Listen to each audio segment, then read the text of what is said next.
তো নমস্কার করে আমি শুরু করছি আমার লেখা প্রথম কবিতা।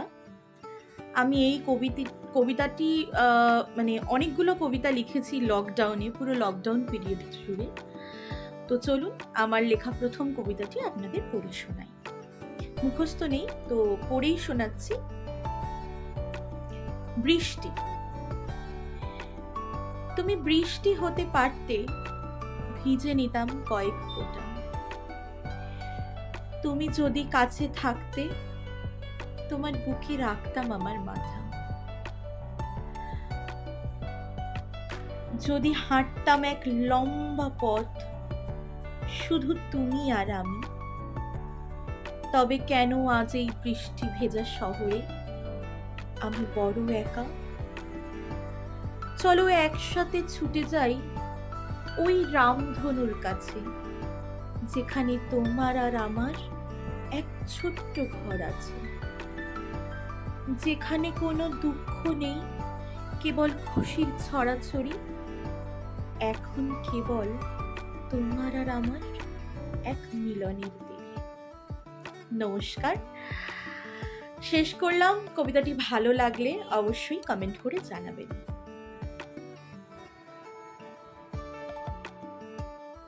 হ্যালো, নমস্কার, কেমন আছেন সবাই? ঐশীস লাইফস্টাইলে আপনাদের স্বাগত জানাই। আর সকলকে জানাই সোমবার, মহা সোমবার। আমাদের শ্রাবণ মাস শুরু হয়ে গেছে, তো আজকে তাই নিয়ে ব্লগটা রইল। সারাদিন কি করছি, কি খাচ্ছি, কিভাবে পুজো করলাম, চলো আসুন দেখে নিই। তো আজকে তোমাদের কাছে আজকের ব্লগটা শুরু করলাম একটু অন্যভাবে, আমার কবিতা দিয়ে। অন্য সময় তো অন্য কিছু দেখিয়ে কবিতা বলি, তবে আজকে নিজে তোমাদের সামনে, সবার সামনে কবিতাটা বললাম। আমার সম্পূর্ণ এটা নিজের লেখা কবিতা। তো কেমন লাগলো অবশ্যই জানিও। তো শুরু করছি। আজকে হচ্ছে সোমবার, শ্রাবণ মাসের প্রথম সোমবার। তো এখানে মা শিব ঠাকুরকে একটু স্নান করাচ্ছে, তো সেটাই তোমাদের সাথে শেয়ার করছি। তারপরে আমি পুজো করেছি, জল ঢেলেছি, মা বাবার মাথায় দুধ দিয়ে স্নান করিয়ে পুজো করেছি। তো সবটাই শেয়ার করব। তো এই শ্রাবণ মাসের সোমবারগুলো কারা কারা পালন করো আমাকে কমেন্ট করে কিন্তু জানিও। আর কে কীভাবে পালন করো, কে কী করো ঠাকুরের জন্য, কে কী খাও। তো আমরা দুটো সোমবার পালন করব। দুটো সোমবার পালন মানে প্রথমটা আর লাস্টেরটা। কারণ কি, আমরা এই সোমবারগুলোতে, মানে আমি শুরু করি আজ 3 বছর হলো, এই বছর নিয়ে শুরু করা। তো আমরা এই সোমবারগুলোতে সিদ্ধ ভাত খাই আর কি, এক সিদ্ধ ভাত যেটা বলে, বা সাদা তেলের ভাত, কোনো হলুদ ছাড়া, কোনো মশলা ছাড়া, নর্মাল আর কি, একদম সিদ্ধ ভাত যেটাকে হবিষ্যি বলা হয় আর কি।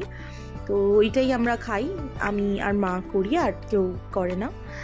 আর বাকি সোমবারগুলো, যেগুলো মাঝখানে আমাদের বাঙালিদের 4টে, তো আর বাকি মাঝখানে যে 2টি সোমবার পড়বে, সেগুলোই আমরা নিরামিষ, পেঁয়াজ রসুন ছাড়া নিরামিষ ভাত খাবো। তো এইভাবেই পুরো উপোস থাকিনি, মানে সকাল থেকে মানে বারবেলায়, মানে দুপুরবেলা 12টার পর বাবার মাথায় জল ঢেলে দিয়েছি। আমার ঘরেই ছোট্ট একটি শিবলিঙ্গ আনা রয়েছে, আগেও বলেছি। আমরা হরিদ্বার থেকে মা এই শিবলিঙ্গটিকে নিয়ে এসেছিলেন। তো তারপর থেকে আমরা ঘরেই শিবলিঙ্গ পুজো করি। আচ্ছা, আমি অনেকের মুখে শুনেছি সাদা শিবলিঙ্গ নাকি রাখতে নেই, মন্দিরে দিয়ে দিতে হয়। তো আমার অনেক জায়গা থেকে এই বিষয়টি শোনা, জানি না কতটা ঠিক কতটা ভুল। তো মা ওই জন্যই কালো শিবলিঙ্গ কিনে এনেছিল। মাও বিশ্বাস করে। আসলে সব কিছুই ঠাকুরের বিষয় নিয়ে সব কিছুই আমার, মানে আমাদের সবারই আইদার ঠাকুমা দাদুর মুখ থেকে বা দিদা দাদুর মুখ থেকে শোনা, বা বড় কারোর মুখ থেকে, বা কোনো পুরোহিত বা কোনো পণ্ডিতের মুখ থেকে শোনা। এইভাবেই কিন্তু আমরা আজ এগিয়ে। হয়তো আমরা যেভাবে পুজো করি, নিত্যদিনের যে পুজোগুলো, তার মধ্যেও কিছু ভুল ত্রুটি থেকে থাকে। সবাই তো আর পারফেক্ট রীতি বা বিধানগুলো জানে না। তো আমার মতে যখনই তোমরা কোনো পুজো করবে বা উপোস করবে নিষ্ঠা ভরে, আমার মনে হয় মনের নিষ্ঠাটা রাখাটা সবথেকে জরুরি। কারণ কি, তুমি যতই 100% দেওয়ার চেষ্টা করো যে আমি এইভাবে পুজো করছি, হয়তো আমি একদম পারফেক্ট ওয়েতে পুজো করছি, কিন্তু দেখা যায় কি না, হয়তো কোনো না কোনো প্রবলেম বা কোনো না কোনো ভুল ত্রুটি আমরা করেই ফেলে থাকি। তো মায়ের এখানে স্নান করানো কমপ্লিট, তারপরে আমি মালা টালা পরিয়ে এখানে পইতে মালা, তুলসী পাতা দিয়ে, বেল পাতা দিয়ে এখানে আমি আরতি করছি। আর ঠাকুরকে আমি ড্রাই ফ্রুটস দিয়েছি। দিতাম না আমি মাকে বললাম যে মা আমার পিসি দেয়, তো পিসি দেয়। সেই দেখুন, ঠাকুরকে প্রসাদ দেওয়া, সেই প্রসাদগুলো আমরা নিজেরাই গ্রহণ করি, তাহলে দিতে তো কোনো ক্ষতি নেই যখন আমরা নিজেরাই গ্রহণ করব ঠাকুরের প্রসাদগুলো। তো তাই জন্য ঠাকুরকে আমি বললাম যে চলো তাহলে ড্রাই ফ্রুটস দেওয়া যাক। তো আমি দিয়েছি, আমি মাকে ইনসিস্ট করলাম যে তাহলে আমরা ড্রাই ফ্রুটস দিয়ে পুজো করি। যাকে ঠাকুরকে যত দেব, ঠাকুর সন্তুষ্ট থাকলেই সব পৃথিবীতে সবার মঙ্গল থাকবে, সন্তুষ্ট থাকবে সব কিছুই। তো আরতি করছি, প্রথমে প্রদীপ দিয়ে করলাম, তারপরে মোমবাতি দিয়ে আরতি করছি, তারপরে ধূপ দিয়ে। আজকে অ্যাজ কিছু ব্লগ আমি সেরকমভাবে করা হয়নি, খুবই হালকা ফুলকা ব্লগ। আসলে আগের দিন ফিরেছি, সকালবেলা ফিরে গেছি, তো আগের দিনও অনেক ঘোরাঘুরি হয়েছিল। তো আজকে খুব একটা ওই ঘরে যা করেছি, যা খেয়েছি, সেইগুলো নিয়েই একটা ছোটোখাটো ব্লগ তোমাদের সামনে রাখলাম। আর আবার নতুন কিছু প্রচেষ্টা হয়েছে, ব্লগটা করার চেষ্টা করেছি। সামনে একটা কবিতা দিয়ে শুরু করেছি, যদি ভালো লাগে বলো, তাহলে প্রত্যেকটা ব্লগ কিন্তু এইভাবে শুরু করা যেতেই পারে। তোমাদের ভালো লাগলে কিন্তু লাইক, শেয়ার, কমেন্ট করতে একদম ভুলবে না।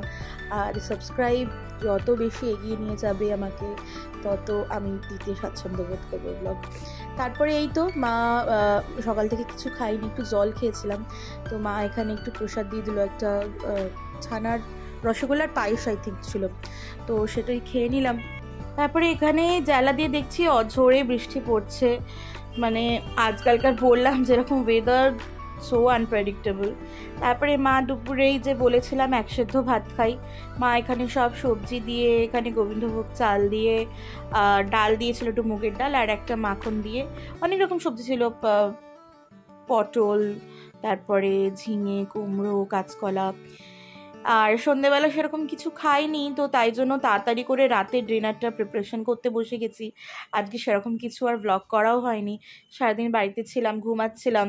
আসলে বাড়ির লোকের শরীরটাও ভালো নেই, বাবা বোন দুজনেই খুব জ্বরে পড়েছে, জ্বর আসছে, ওদের শরীরটা একদম ভালো নেই। তো এখানে মা হেল্প করে দিচ্ছিল, মা একটু ময়দাটা মেখে দিল, আর আমি এখানে আলুটা কেটে রাত্রিবেলা সাদা তরকারি যেহেতু, তো কাঁচা লঙ্কা দিয়ে সাদা তেলে আলু চচ্চড়ি, আর যেটাকে বাটি চচ্চড়ি বলা হয়, সাদা তরকারি আলুর, তো সেটা, আর লুচি এই বানানো হয়েছে।